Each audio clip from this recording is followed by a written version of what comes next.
الحمد لله رب العالمين اللهم صل وسلم وبارك على سيدنا محمد وعلى آله وأصحاب سيدنا ومولانا محمد رب اشرح لي صدري ويسر لي أمري واحلل عقدة من لساني يفقهوا قولي. ഈ മഹത്തായ ചടങ്ങ് നിയന്ത്രിക്കുന്ന ബഹുമാനപ്പെട്ട സയ്യിദ് നിസാമുദ്ദീൻ തങ്ങൾ, ഈ ചടങ്ങ് ഉദ്ഘാടനം ചെയ്ത ജില്ലാ പഞ്ചായത്ത് വിദ്യാഭ്യാസ standing committee chairman Saleem Kuruvambalam, ഈ വേദിയെ ധന്യമാക്കി നമ്മോടൊപ്പമുള്ള PNB പണിക്കർ മാസ്റ്റർ, മറ്റു ബഹുമാന്യ വ്യക്തിത്വങ്ങളെ, പ്രിയപ്പെട്ട സഹോദരങ്ങളെ, സുഹൃത്തുക്കളെ,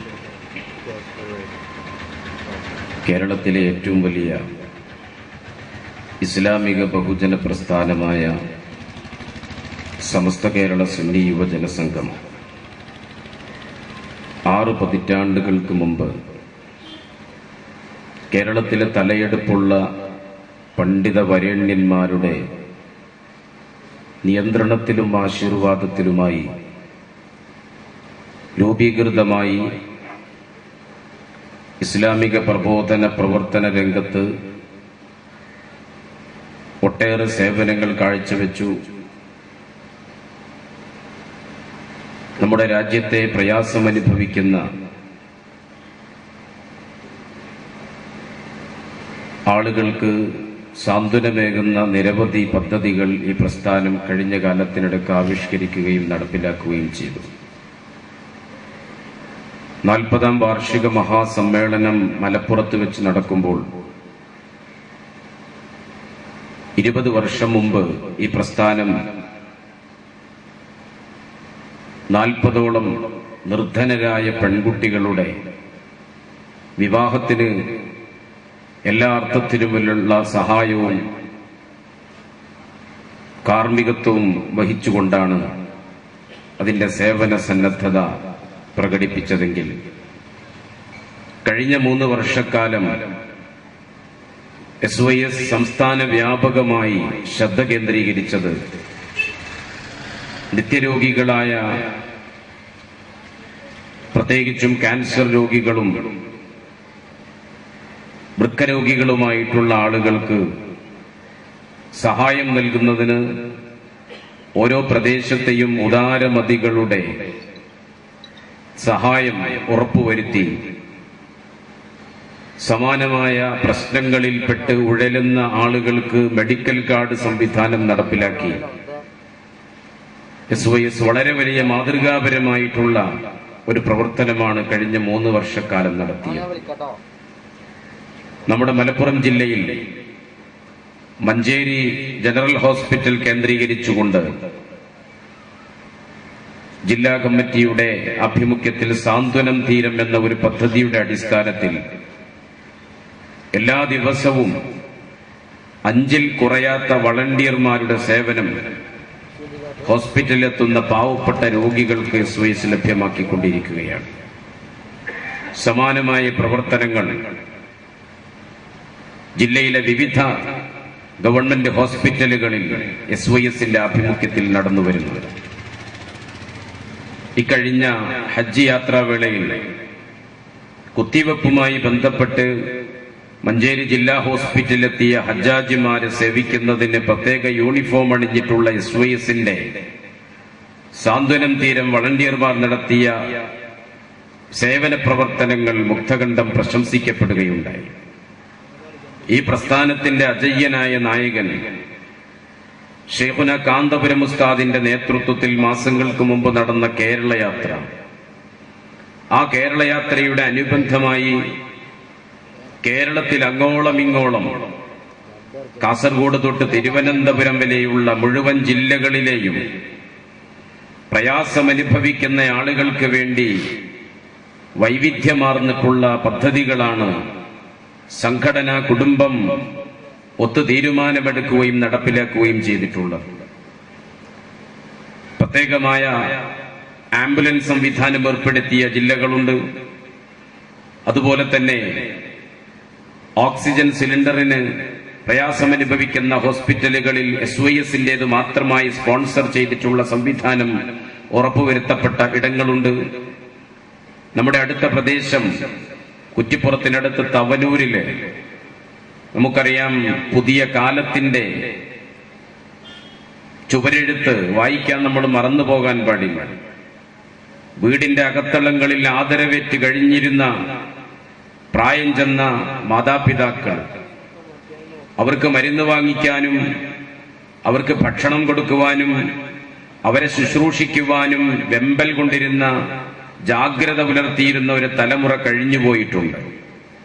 പക്ഷെ അവിടെ നിന്ന് മാറി പ്രായം ചെന്ന ആളുകൾ അധികപ്പറ്റാണ് എന്ന് വിലയിരുത്തപ്പെടുകയും അവർ വീടിന്റെ അകത്തളങ്ങളിൽ നിന്ന് ബഹിഷ്കൃതരാകുകയും അവർക്ക് വേണ്ടി പ്രത്യേകമായ സംവിധാനങ്ങൾ ഒരുക്കപ്പെടുകയും ചെയ്യുന്ന സാഹചര്യം കുറച്ചു കാലം മുമ്പ് വരെ പാശ്ചാത്യ ലോകത്താണ് നാം കേട്ടിരുന്നതെങ്കിൽ ഏതാനും വർഷങ്ങൾക്ക് മുമ്പ് വരെ മാതാപിതാക്കളോടുള്ള കടമയെക്കുറിച്ചുള്ള മതപ്രഭാഷണ വേദികളിൽ യൂറോപ്യൻ രാജ്യങ്ങളിൽ സംവിധാനിക്കപ്പെട്ടിട്ടുള്ള വൃദ്ധസദനങ്ങളെക്കുറിച്ച് നമ്മൾ കേട്ടിരുന്നു.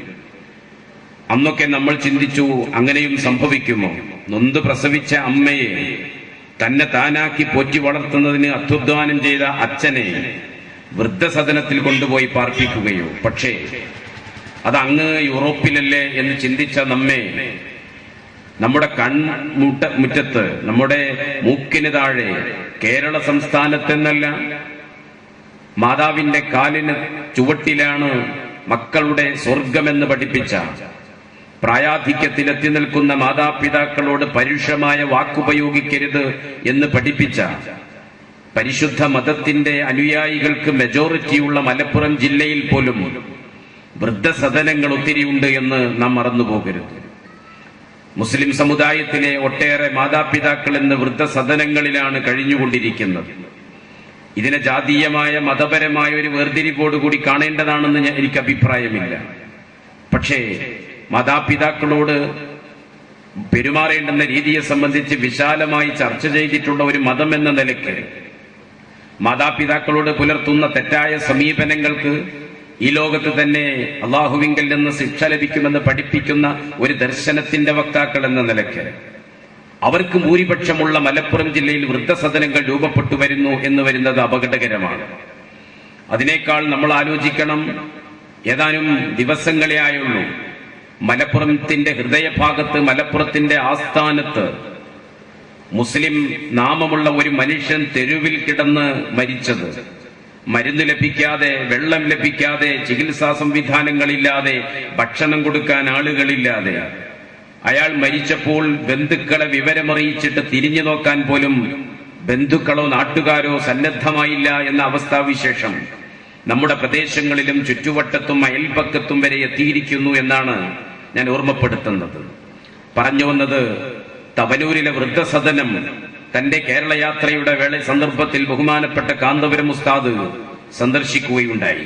ജനപ്രതിനിധികളുടെയും സംഘടനാ നേതാക്കളുടെയും സാന്നിധ്യത്തിൽ അവിടെയുള്ള പാവപ്പെട്ട നിരാലംബരായ ആളുകളോട് ഈ ലോകത്തെ ഈ പ്രസ്ഥാനത്തിന് ശക്തമായി നേതൃത്വം നൽകുന്ന അഹ്ലുസുന്ന പ്രസ്ഥാനത്തിന്റെ അജയ്യനായ അമരക്കാരൻ, വയസ്സ് 73 പിന്നിട്ടതിന് ശേഷവും ഈ രാജ്യത്തെ വിദ്യാഭ്യാസ സാംസ്കാരിക പുരോഗതിക്ക് വേണ്ടി പ്രയാസങ്ങൾ അനുഭവിക്കുന്ന ആളുകളുടെ പ്രയാസങ്ങൾ പരിഹരിക്കുന്നതിന് വേണ്ടി ഓടി നടന്നുകൊണ്ടിരിക്കുന്ന ആ മഹാമനീഷി ചോദിച്ചൊരു ചോദ്യമുണ്ട്, നിങ്ങൾക്ക് എന്താവശ്യമാണുള്ളത്?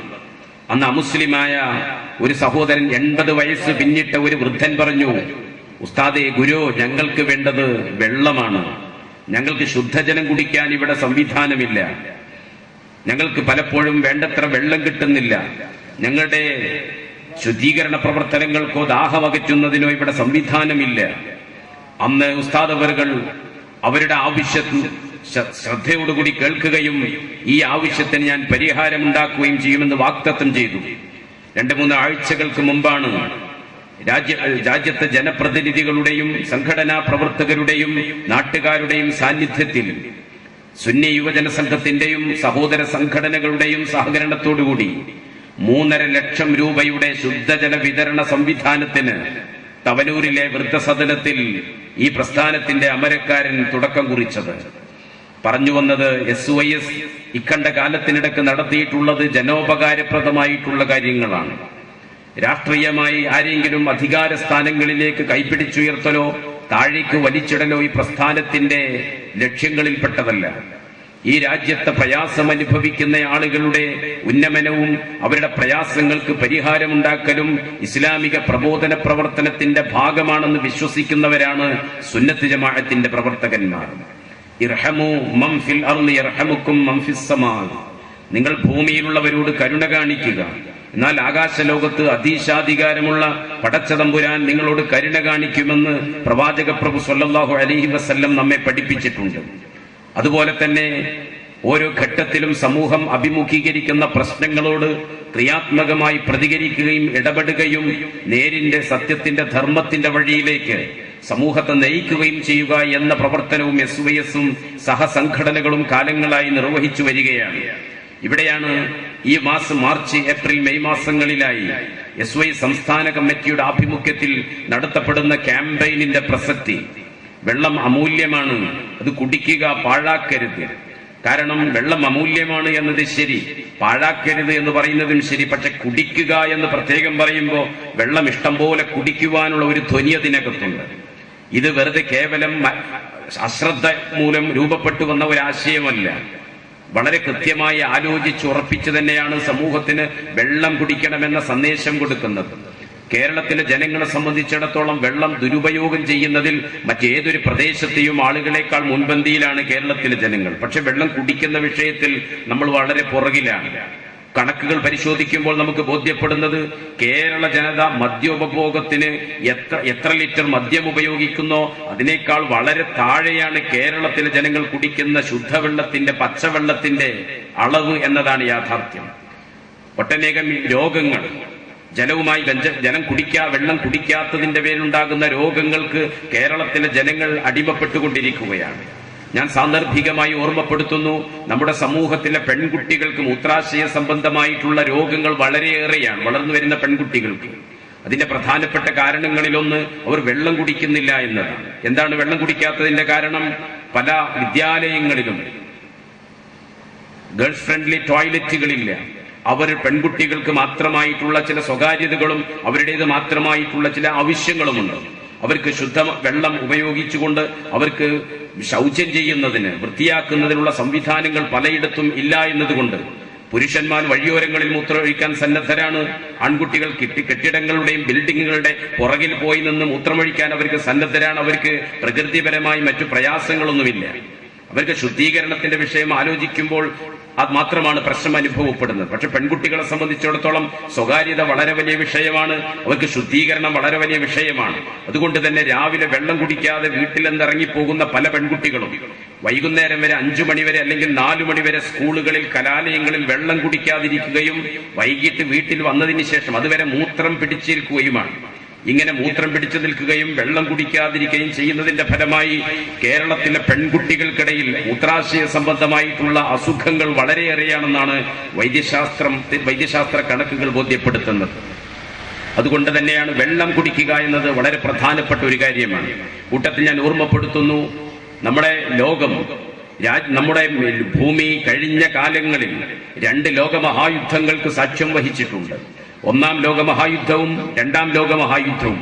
പക്ഷേ ഇനി നമ്മുടെ ഭൂമി മറ്റൊരു ലോകമഹായുദ്ധത്തിന് സാക്ഷ്യം വഹിക്കുന്നുവെങ്കിൽ, ഇനിയൊരു ലോകയുദ്ധം നടക്കാനിരിക്കുന്നുവെങ്കിൽ അത് ഭൂമിക്ക് വേണ്ടിയായിരിക്കുകയില്ല, അത് പെട്രോളിന് വേണ്ടിയായിരിക്കുകയില്ല, സമ്പത്തിന് വേണ്ടിയായിരിക്കുകയില്ല. കാരണം കഴിഞ്ഞ കാലങ്ങളിൽ പല യുദ്ധങ്ങളും, ലോകമഹായുദ്ധങ്ങൾക്ക് പുറമെ ലോകത്ത് നടന്നിട്ടുള്ള പല യുദ്ധങ്ങളും പെണ്ണിന് വേണ്ടി യുദ്ധം നടന്നിട്ടുണ്ട്, മണ്ണിന് വേണ്ടി, സമ്പത്തിന് വേണ്ടിയൊക്കെ യുദ്ധം നടന്നിട്ടുണ്ട്, ഭൂമിക്ക് വേണ്ടി യുദ്ധം നടന്നിട്ടുണ്ട്. പക്ഷെ ഇനി നടക്കാനിരിക്കുന്ന യുദ്ധം വെള്ളത്തിന് വേണ്ടിയായിരിക്കുമെന്നാണ് കണക്കുകൾ സൂചിപ്പിക്കുന്നത്. നമ്മുടെ യാഥാർത്ഥ്യങ്ങൾ നമ്മെ ബോധ്യപ്പെടുത്തുന്നത്.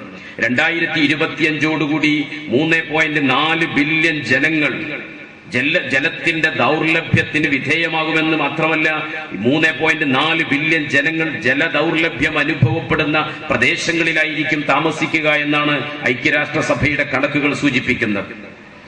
മാത്രമല്ല 75% ശുദ്ധജലവും 10 വർഷത്തിനുള്ളിൽ നമുക്ക് നഷ്ടപ്പെടുമെന്ന് കണക്കുകൾ സൂചിപ്പിക്കുകയാണ്. നിലവിൽ ലഭ്യമായിട്ടുള്ള ശുദ്ധജലത്തിന്റെ 1/4 ഭാഗവും 75% 10 വർഷം കൊണ്ട് ലോകത്തിന് നഷ്ടപ്പെടുമെന്നാണ് കണക്കുകൾ സൂചിപ്പിക്കുന്നത്. ലോകത്തെ ജനങ്ങൾ വർദ്ധിച്ചുകൊണ്ടിരിക്കുകയാണ്. വർദ്ധിച്ചുകൊണ്ടിരിക്കുന്ന ജനങ്ങൾക്കനുസരിച്ച് വെള്ളത്തിന്റെ അളവ് വർദ്ധിക്കുന്നില്ലെന്ന് മാത്രമല്ല, വെള്ളം കുറഞ്ഞുകൊണ്ടിരിക്കുകയാണ്. മാത്രമല്ല, ലോകത്തിൽ ലഭ്യമായ വെള്ളത്തിന്റെ ബഹുഭൂരിഭാഗവും സിംഹഭാഗവും മനുഷ്യന് ഉപയോഗിക്കാൻ പറ്റാത്ത രൂപത്തിലാണുള്ളത്. ഇതിന്റെ പ്രധാനപ്പെട്ട കാരണങ്ങളിലൊന്ന് വെള്ളം മനുഷ്യൻ മലിനമാക്കുന്നു. നേരത്തെ ബഹുമാന്യനായ സലീം കുരുവമ്പലം സൂചിപ്പിച്ചതുപോലെ വായുവും വെള്ളവും മനുഷ്യൻ മലിനമാക്കിക്കൊണ്ടിരിക്കുകയാണ്. ഇങ്ങനെ ജലത്തിന്റെ ദൗർലഭ്യം, കിട്ടായ്മ ലോകത്ത് നിലനിൽക്കുമ്പോൾ തന്നെ, അല്ലെങ്കിൽ നമ്മുടെ പ്രദേശത്ത് നിലനിൽക്കുമ്പോൾ തന്നെ വെള്ളത്തിന്റെ ദുരുപയോഗം വർദ്ധിച്ചുകൊണ്ടിരിക്കുകയാണ്. നമ്മുടെയൊക്കെ പരിസരങ്ങളിലുള്ള തിക്കും തിരക്കും കൂട്ടിക്കൊണ്ടിരിക്കുകയാണ്. ഞാൻ ഓർക്കുന്നു, ഇപ്പോൾ മാത്രമല്ല, വർഷങ്ങൾക്ക് മുമ്പേ പലയിടത്തും വെള്ളത്തിന്റെ ദൗർലഭ്യമുണ്ട്. പക്ഷെ വെള്ളം ലഭിക്കുന്നതിന് വേണ്ടി അയൽപക്കക്കാർ തമ്മിലുള്ള സൗഹാർദ്ദാന്തരീക്ഷം പോലും തകർക്കുന്ന വിധത്തിലുള്ള പോരാട്ടങ്ങൾ കഴിഞ്ഞ കാലങ്ങളിൽ നടന്നിട്ടുണ്ട്. പ്രത്യേകിച്ചും ഇതിനുവേണ്ടി സംഘർഷത്തിലേർപ്പെടുന്നവർ ബഹുഭൂരിഭാഗം സ്ത്രീകളാണ്. കാരണം സ്ത്രീകളുടെ മാനസികാവസ്ഥ സംഘർഷ നിർഭരമാണ്. വീടിനകത്തുള്ള സകലമാന ജോലികളും തീർക്കാൻ ബാധ്യതപ്പെട്ടവർ, അല്ലെങ്കിൽ അങ്ങനെ സമൂഹം വിധിയെഴുതിയിട്ടുള്ളത് സ്ത്രീകൾക്കാണ് ഈ ജോലികൾ നീക്കിവെച്ചിട്ടുള്ളത്. കുട്ടികളെ കലാലയങ്ങളിലേക്ക് പറഞ്ഞുവിടണം, ഭർത്താവിനെ പരിചരിക്കണം, വീടിനകത്തെ ജോലികൾ തീർക്കണം, അലക്കണം. പക്ഷേ കുടിവെള്ളം എത്തിക്കേണ്ടുന്ന ചുമതലയും ഈ സ്ത്രീയിൽ നിക്ഷിപ്തമാണ് എന്ന് വന്നാൽ അവരുടെ മനസ്സിന്റെ വേദന, സംഘർഷം, ഭീതി, ആ ബേജാർ ഇത്ര വലുതായിരിക്കുമെന്ന് ആലോചിക്കണം. ഞാൻ ഓർക്കുന്നു, എന്റെ വീട്ടിൽ നിന്ന് ഏകദേശം 5-8 കിലോമീറ്ററുകൾക്ക് അപ്പുറത്ത് മുമ്പൊരിക്കൽ ഈ പൊതു ടാപ്പിൽ നിന്ന് വെള്ളമെടുക്കാൻ വേണ്ടി സ്ത്രീകൾ തമ്മിലുണ്ടായ സംഘർഷത്തിനിടയ്ക്ക് ഒരു സ്ത്രീ മറ്റൊരു സ്ത്രീയുടെ മൂക്ക് കടിച്ചു പറിച്ചെടുത്ത ഒരു സംഭവം പത്രത്തിൽ റിപ്പോർട്ട് ചെയ്യപ്പെട്ടത് വർഷങ്ങൾക്ക് മുമ്പ് ഞാൻ ഓർക്കുകയാണ്. കേവല സംഗതിയാണ്. എന്താണ്? ഒരാൾ വെച്ച കുടം തൽക്കാലം തന്ത്രപരമായി മാറ്റി മറ്റൊരാൾ കുടം വെച്ചപ്പോൾ ഉണ്ടായ പ്രകോപനമായിരുന്നു ഒരു സ്ത്രീയെ മറ്റൊരു സ്ത്രീയുടെ മൂക്ക് കടിച്ചു പറിച്ചെടുക്കാൻ പ്രേരിപ്പിച്ചത്. യഥാർത്ഥത്തിൽ ഇവിടെ നമ്മൾ കാണേണ്ടത് തമാശക്കപ്പുറത്ത്, അല്ലെങ്കിൽ ഇതിനെ മറ്റൊരു അർത്ഥത്തിൽ ഒരു അക്രമ പ്രവർത്തനമായി വിലയിരുത്തുന്നതിന് പകരം അതൊരു ചെറിയ യുദ്ധത്തിന്റെ സൂചനയാണ്. ഒരു മൂക്കുമായി ബന്ധപ്പെട്ടുള്ള ചെറിയ യുദ്ധം അവിടെ ആരംഭിക്കുകയാണെങ്കിൽ സംഘർഷഭരിതമായ സാഹചര്യത്തിലേക്ക് ലോക സമൂഹം നീങ്ങാനിരിക്കുകയാണ്. നമ്മുടെ ഇതിന്റെ വെള്ളം ഈ രൂപത്തിൽ നമുക്ക് അതിന്റെ അളവ് കുറഞ്ഞു വന്നുകൊണ്ടിരിക്കുന്നതിന്റെ കാരണങ്ങൾ ഒട്ടനവധിയാണ്. നിങ്ങൾ ആധുനിക ലോകത്ത് പടച്ചതമ്പുരാൻ ചോദ്യം ചെയ്യും എന്ന് പറയുമ്പോൾ വെള്ളത്തിന്റെ ദുരുപയോഗ സംബന്ധമായും നാളെ പാരത്രിക ലോകത്ത് അള്ളാഹുവിന്റെ വിചാരണക്ക് നമ്മൾ വിധേയരാകുമെന്ന ബോധം വിശ്വാസികളെ ഞെട്ടിപ്പിക്കേണ്ടതാണെന്ന് ഞാൻ സാന്ദർഭികമായി ഓർമ്മപ്പെടുത്തുകയാണ്. നമുക്ക് ജലം ലഭിക്കേണ്ടുന്ന എല്ലാ മേഖലകളും ആലോചിച്ചു നോക്കും. വനങ്ങൾ മുഴുവനും മനുഷ്യനവന്റെ സ്വാർത്ഥ താല്പര്യത്തിന് വേണ്ടി വെട്ടി നശിപ്പിച്ചുകൊണ്ടിരിക്കുകയാണ്. വനമുള്ളത് കൊണ്ടാണോ, അല്ലെങ്കിൽ പുഴയുടെ സാന്നിധ്യമാണോ, വയലുകൾ നികത്താതിരിക്കുന്നതാണോ മഴ ലഭിക്കുന്നതിന്റെ മാനദണ്ഡം എന്ന ചർച്ചയിലേക്കൊന്നും തൽക്കാലം ഞാൻ പോകുന്നില്ല. എങ്കിലും പ്രകൃതിപരമായി മഴ ലഭ്യമാകുന്നതിന് അനുകൂലമായി പ്രകൃതിയിൽ നിലനിൽക്കുന്ന ചില ഘടകങ്ങളെ നമ്മൾ ഇല്ലായ്മ ചെയ്യുന്നു എന്നത് നമ്മൾ കാണാതെ പോകരുത്. വനങ്ങൾ നശിപ്പിക്കപ്പെട്ടുകൊണ്ടിരിക്കുകയാണ്, പുഴകൾ നശിപ്പിക്കപ്പെട്ടുകൊണ്ടിരിക്കുകയാണ്. അതിനേക്കാളെല്ലാം ഭീകരമായ ഒരു ക്രൂരകൃത്യം കേരളീയ സമൂഹം ഇപ്പോൾ യാതൊരു മനസാക്ഷിക്കുത്തുമില്ലാതെ നിർവഹിച്ചുകൊണ്ടിരിക്കുന്നു. അതായത് വയലുകൾ മുഴുവനും നമ്മൾ മണ്ണിട്ട് നികത്തിയിരിക്കുകയാണ്. നമുക്ക് കൊട്ടാരങ്ങൾ നിർമ്മിക്കാൻ, ഫ്ളാറ്റുകൾ നിർമ്മിക്കാൻ, ഫാക്ടറികൾ നിർമ്മിക്കാൻ പാടങ്ങൾ നമ്മൾ നികത്തി. ഈ പാടം നികത്തിയതിന്റെ 2 ദുരന്തങ്ങൾ കേരളീയ സമൂഹം ഇപ്പോൾ അനുഭവിച്ചുകൊണ്ടിരിക്കുകയാണ്. അയൽ സംസ്ഥാനങ്ങളിൽ നിന്ന് ലോറി വരുന്നത് നിന്നുപോയാൽ ഇവിടെ ഭക്ഷ്യവസ്തുക്കൾക്ക് വില വർദ്ധിക്കുന്ന സാഹചര്യം നമ്മൾ മനസ്സിലാക്കണം. ആന്ധ്രക്കാരനും തമിഴ്നാട്ടുകാരനും പണിമുടക്കിയാൽ കേരളക്കാരനോടൊന്ന് ദേഷ്യപ്പെട്ടാൽ നാളെ ഇവിടെ പട്ടിണി കിടക്കുന്ന സാഹചര്യമാണ് കേരളീയ സമൂഹത്തിൽ നിലനിൽക്കുന്നത്. ഇത് സംബന്ധമായ ചർച്ച ചെറിയ കുട്ടികൾക്കിടയിൽ വ്യാപകമായി നടക്കുന്നു.